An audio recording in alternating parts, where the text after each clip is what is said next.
பிரான்சில் காஃப் நிறுவனம் நடத்திய வழக்கமான சோதனையின் போது முறையான அடையாள அட்டை புதுப்பிக்க தவறியதாக கூறி பெண்ணொருவரிடமிருந்து 25,000 யூரோக்களை திருப்பிக் கேட்கப்பட்டுள்ளது.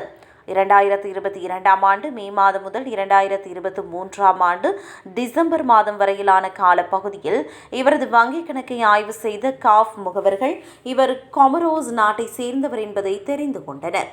அதற்கமைய செயலியில் உள்ள ஏர் தொகையாக 20,753 யூரோக்களும், செயற்பாட்டு போனஸாக 2,909 யூரோக்களும் மற்றும் ஆண்டு இறுதி உதவியாக 1,000 யூரோக்களுக்கும் அதிகமான தொகையை திருப்பி செலுத்த வேண்டும் என உத்தரவிடப்பட்டது.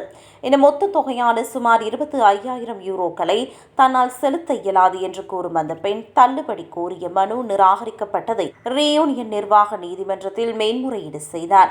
மனுதாரர் தரப்பில் தான் கொமரோஸ் நாட்டவர் அல்ல என்றும், தனது 6வது வயது முதல் மயோட்டிலும் பின்னர் 2000ஆம் ஆண்டு முதல் ரியூனியனிலும் வசிக்கும் பிரெஞ்சு குடிமகள் என்றும் வாதிட்டுள்ளார். மேலும் தனது தாயார் பிரெஞ்சு நாட்டை சேர்ந்தவர் என்பதனையும் அவர் சுட்டிக்காட்டினார். ஆனால் காஃப் தரப்பில் சமர்ப்பிக்கப்பட்ட விளக்கத்தில் 2020க்கு முந்தைய காலத்தில் முறையான வதிவிட அனுமதி ஆவணம் இல்லாததால் இந்த தொகைகள் சரியாகவே கோரப்பட்டுள்ளதாக கூறப்படுகிறது.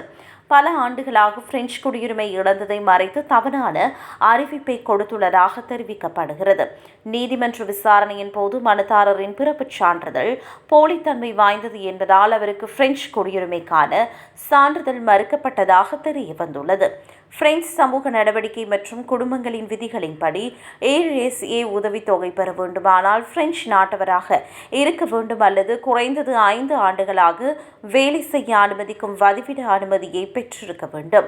போலியான பிறப்புச் சான்றிதழ் காரணமாக பிரெஞ்சு நிர்வாகம் இவரை கொமரோஸ் நாட்டவராக கருதுவதாலும் முறையான வதிவிட அனுமதி இல்லாததாலும் 25,000 யூரோக்கள் திரும்ப செலுத்தும் உத்தரவை ரத்து செய்ய முடியாது என்று நிர்வாக நீதிமன்றம் தீர்ப்பளித்தது.